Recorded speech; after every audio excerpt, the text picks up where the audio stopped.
এত কষ্ট, মনে হয় জান বের হয়ে যাবে। তো এরকম পরিস্থিতিতে একজন মুসলিম হিসাবে আমাদের কিছু করণীয় আছে কিনা? প্রথম হলো যে একজন দায়িত্বশীল এবং সচেতন মানুষ হিসাবে আমাদের যাতে হিটস্ট্রোকে আমরা যেন ক্ষতিগ্রস্ত না হই, তার জন্য চিকিৎসকগণ এবং সংশ্লিষ্ট বিষয় বিশেষজ্ঞগণ যে পরামর্শগুলো দিয়ে থাকে সেগুলো আমরা খুব গুরুত্বের সাথে মেনে চলবো। আমরা জানি ভিটামিন সি, লেবুর শরবত ইত্যাদি এই সময় খুব বেশি উপকারী হয়ে থাকে, সেগুলো আমরা বেশি করে পান করবো। ইহুদিদের যে সমস্ত পণ্যগুলোকে আমরা শরবত বানায় খাই, ড্রিঙ্কস কিনে খাই, সেগুলোর পরিবর্তে আমরা লেবুর শরবত ইত্যাদি বেশি বেশি খেতে পারি। যে পরামর্শগুলো ডাক্তাররা দিয়ে থাকেন, স্বাস্থ্য বিশেষজ্ঞরা দিয়ে থাকেন, সেগুলো আমরা মেনে চলবো। যথাসম্ভব নিজেদের দিকে খেয়াল রাখবো। এর পাশাপাশি মনে রাখবো, গরমের তীব্রতা, পৃথিবীতে আমরা যে গরমে অনুভব করি, এই গরমের তীব্রতা এটা কিন্তু জাহান্নামের ভাব। বুখারীর হাদিস দ্বারা এসেছে, হাদিস দ্বারা প্রমাণিত যে জাহান্নামকে আল্লাহ তাআলা বছরে দুইটা ভাব ছাড়ার সুযোগ দিয়েছেন। জাহান্নামের দুইটা ডিপার্টমেন্ট আছে, দুইটা বিভাগ আছে, একটা জামহারির ঠান্ডা আর একটা নার হলো আগুন। আগুন এবং ঠান্ডা উভয় ডিপার্টমেন্ট থেকে বছরে দুইবার ভাব ছাড়া হয়। এই ভাবটাই আল্লাহ পৃথিবীতে এক এক জায়গায় এক এক সময় বন্টন করে দেন, ঠান্ডা এবং গরম আমরা অনুভব করি। এটা জাহান্নামের ভাব হওয়ার কারণে গরমের তীব্রতায় কিংবা শীতের তীব্রতায় একজন মুসলমান জাহান্নামের কথা স্মরণ করবেন এবং আল্লাহর কাছে জাহান্নাম থেকে পানা চাইবেন এবং তিনি চিন্তা করবেন। কোরআনে আল্লাহ উল্লেখ করেছেন, কুল নারু জাহান্নামা আশাদ্দু হাররা, তোমরা যে গরমের তীব্রতা অনুভব করছো, জাহান্নামের আগুনের তীব্রতা গরম এর চাইতে অনেক বেশি। দুনিয়াতে আমরা যে আগুন জ্বালিয়ে থাকি, আমরা চুলাতে রান্না বাড়ার সময় যে আগুন জ্বালিয়ে থাকি, এর চাইতে ফ্যাক্টরিতে যে সমস্ত আগুন জ্বালানো হয় সেগুলোর তীব্রতা অনেক বেশি। দুনিয়াতে আগুন যত তীব্র হতে পারে, জাহান্নামের আগুন তার চাইতে 70 গুণ বেশি তীব্র।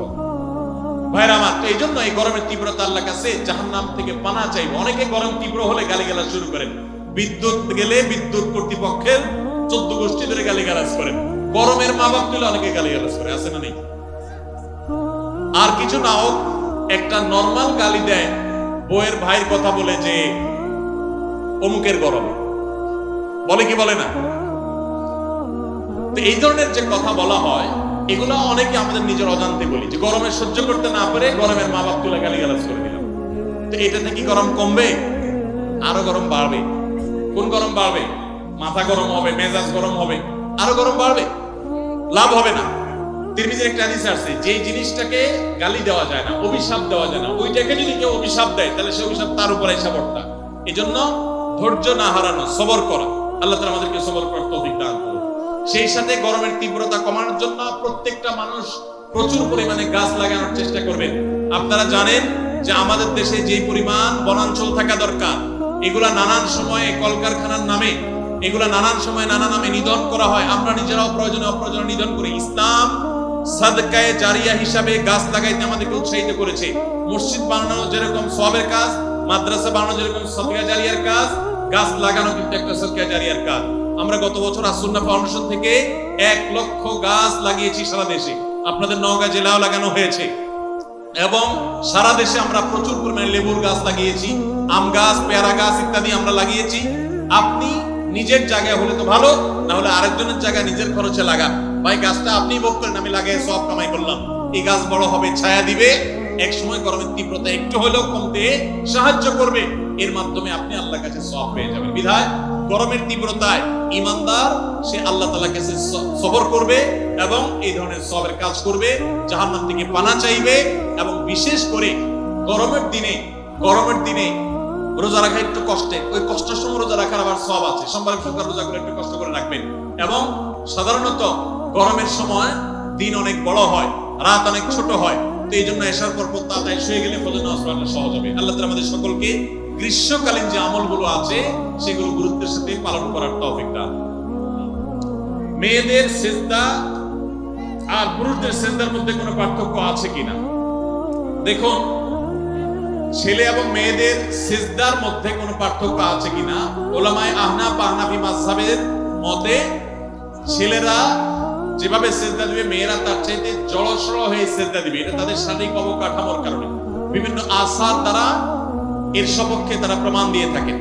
এর বাইরে সৌদি আরব উলামায়ে কেরাম এবং অন্যান্য উলামায়ে কেরাম অনেকে তারা বলেন যে না, ছেলে এবং মেয়েদের নামাজের কোনো পার্থক্য না। তবে তারাও অবশ্য কিছুটা জড়সড় হওয়ার কথা বলেন, কিন্তু এই পার্থক্যটার উপরে নামাজ হওয়া না হওয়া নির্ভর করে না। এটা নিয়ে আমরা অনেকে অনেক বেশি বিতর্কাবস্থা করি, এটাকে অনেক বড় করে দেখি।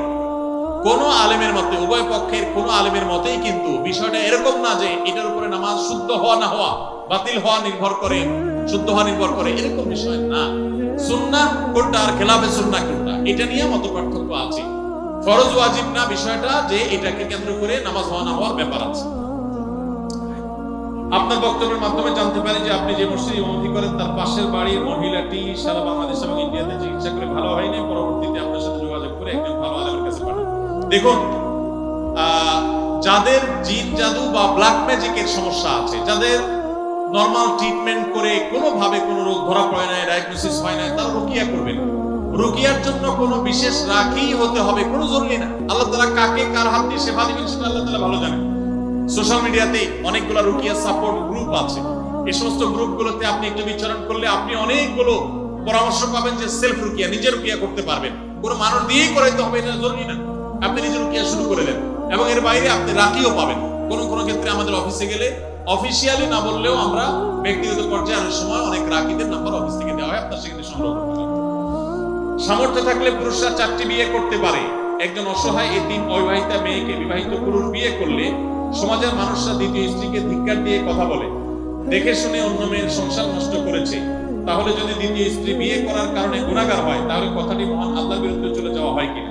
খুবই দরকারি একটা প্রশ্ন। দেখুন, কোন পুরুষ তিনি যদি আরেকজন মেয়েকে বিয়ে করেন কোন বিধবা, কোন তালাকপ্রাপ্তা, কোন অসহায় নারীকে আশ্রয় দেওয়ার নিয়তে, এবং এটা যদি নিতান্তই তার এই সৎ উদ্দেশ্যে হয়ে থাকে, সেক্ষেত্রে এটাকে ভালোভাবে দেখা উচিত, খারাপভাবে দেখা উচিত না। আমাদের সমাজটা এমন হয়ে গেছে যে মানুষ জেনা করবে ওইটা নিয়ে আপত্তি নেই, কিন্তু একাধিক বিয়ে করলে কি আছে? আপত্তি আছে।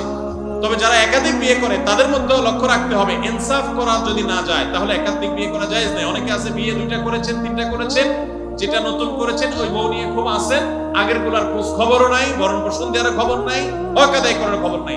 এদের জন্য দ্বিতীয় বিয়ে করা জায়েজ নাই, পরিষ্কার ভাবে হাদিসে কোরআনে নিষেধ।